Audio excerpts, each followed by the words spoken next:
Lori, we've got a great treat today because individually we've had a couple of our friends with 700 Club Canada, but now we have together the morning show. That's right. You guys got great faces for, radio. We've been told that before. You know, what am I saying here? Come on. Shots She just like shot that one again. I've listened to 100.3 for many, many years, which is your station that you're the morning show guys on. Steve Bradley and Todd Gale, thank you for being here today. Thanks for having us. And it's all about the voice, okay? Okay. That all can just be whatever it has to be. It's all yeah. about right in there. That's what counts on the radio. Wow. Tell us a little background of yourselves and how you got together on this show. Well, I started at Life 100.3 in 2014, and I've been in Christian radio now going on 10 years. I wanted to start somewhere in media, and I started in television, Christian television, because I did get my first exposure to being a Christian while watching the 700 Club, by the way. Yeah, that brings deep encouragement to us. So, and you should continue that. And I really saw the power of that, and I wanted to get involved. And just one thing led to another that I ended up in college for television, but things just kind of work out that I ended up in radio. First as a volunteer in North Bay, and then full-time in Sudbury, and now in Barrie. Wow. And I just wanted to be in media. That's awesome. But with Todd, he's also been on the circuit with comedy as well. Yeah, he is funny. He is a funny, well, morning funny show man. people usually are funny. That's well, what I find. You gotta bring some energy, right? So the thing is, when we're in the studio, we don't see the people we're talking to. We're like, we know you're out there somewhere. Like us. Exactly. So being a comedian and standing in front of the people and seeing that response from what you're talking about is invaluable, and it really helps me, I guess, on the radio. Yeah.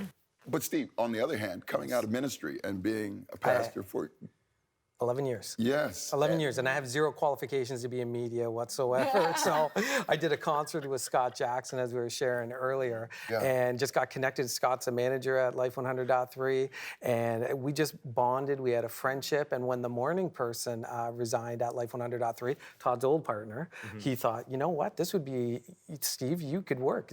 We could do this. And so he said, you don't need, we'll train you, we'll figure it out. And poor Todd's had to do all the training. You whipped him into shape, did what you don't see off the air is like, why did you say that? You can't say that on Christian radio. Stop that. Clear that with me first. Now, people call in and they get an opportunity to talk with you. You've heard some very interesting calls as well. Talk to us about some of the funny calls that you guys get and the responses. The calls are Macho Man. Just awesome. Well, see, we didn't get a call from Macho Man. That was one time I left the mic on.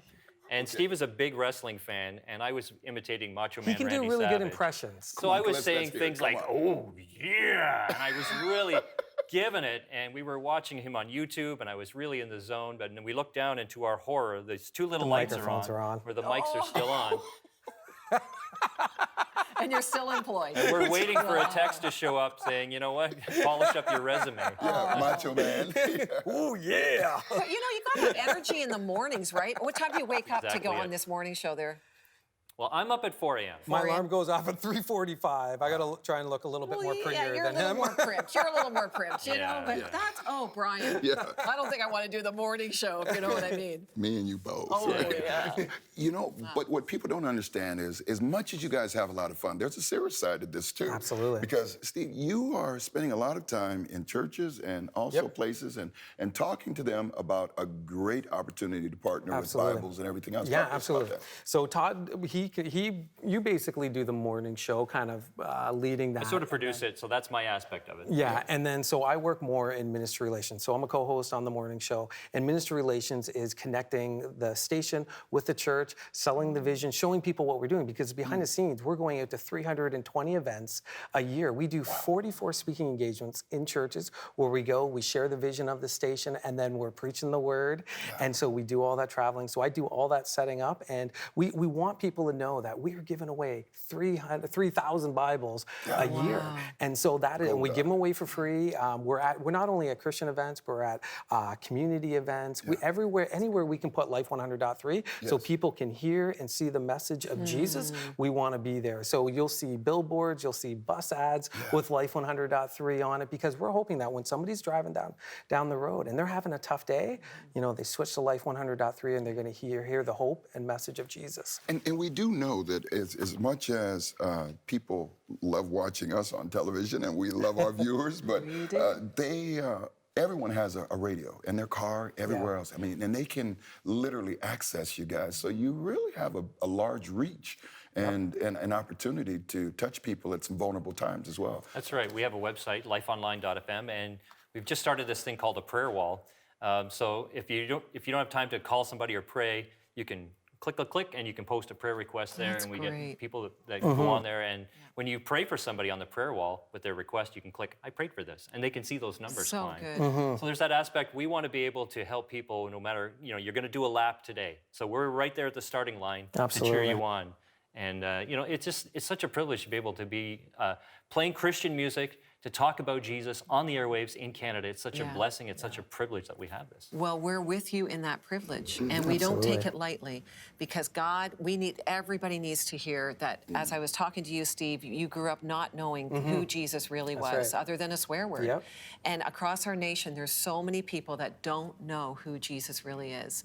And thank you for what you're doing. You said it's a podcast now, so it's not. How is that different from the radio show? Well, because we talk to artists and we talk to authors, whoever has a story to tell. So we want to capture that story and put it somewhere where people maybe who can't listen in the morning, who are, you're busy doing stuff or whatever, and you might have missed it, you can just go back to the website and click and re-listen to some of the stories that we hear from different authors, different artists.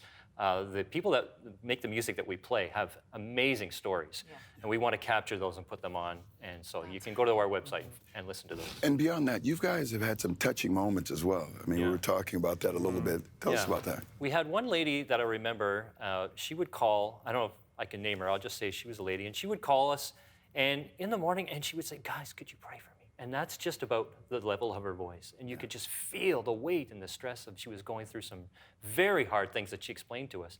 Please pray for me. And that's all she would really, thank you, and hang up.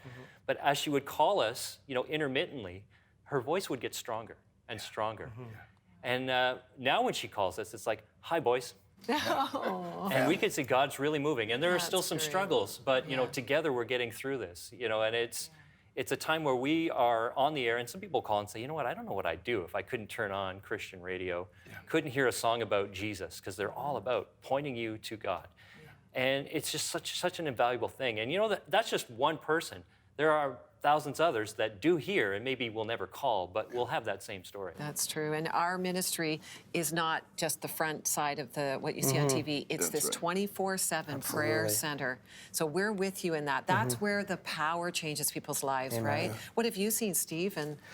Well, for me, I get to go to the churches, so I get to connect with them head on. And just this past week, we were at a church, and I got to minister to the pastoral staff. Wow. And after the service, we're just praying over them, praying over their ministry, praying over each staff member.